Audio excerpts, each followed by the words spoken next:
Hello everyone. In this video, I've explained on electric field a solved problem of H.C.Verma. It's number 5. It's good to solve all those problems from your side.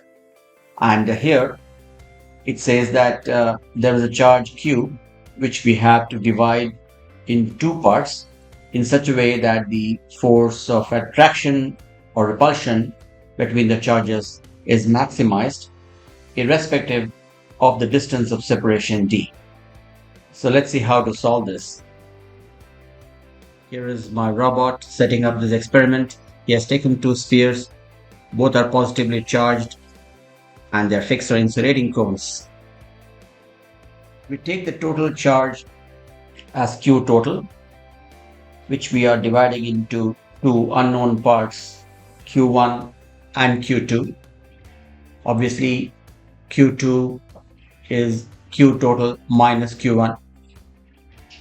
The electrostatic force of repulsion, as we have taken both the charges as positive, will be given by F is equal to Q1 Q2 by 4 pi epsilon 0 into d squared. Substitute for Q2 in the numerator. Even by mistake, we should not think of putting d equal to 0 to make F is equal to infinity. That does not work in Newtonian physics. We create the equation y is equal to function of the entire numerator. The advantage of this is that we can later differentiate y with respect to a variable in this numerator. In this equation, Q total is a constant. We are given that in the problem. And therefore, x here is the charge Q1.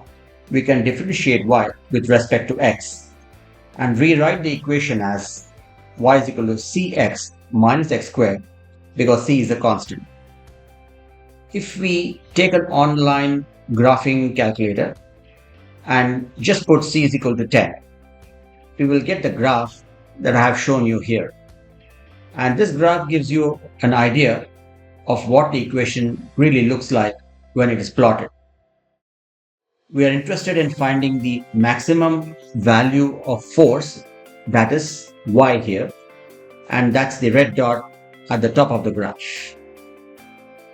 For any graph of this shape, the maximum point is found when the slope of the graph becomes 0, as shown in the sketch. So, therefore, we need to do the differentiation of y with respect to q1, that's dy by dq1, and then equate that to 0.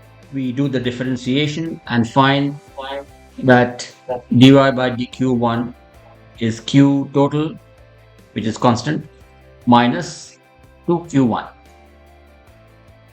Equating this to 0, we can find that q1 is half of q total. Therefore, q2 obviously is also half of q total, and which leads us to the conclusion that q1 is equal to q2 in order to have the maximum force between them at any given distance of separation d. Do take your time to view more than 250 videos that we have put on physics.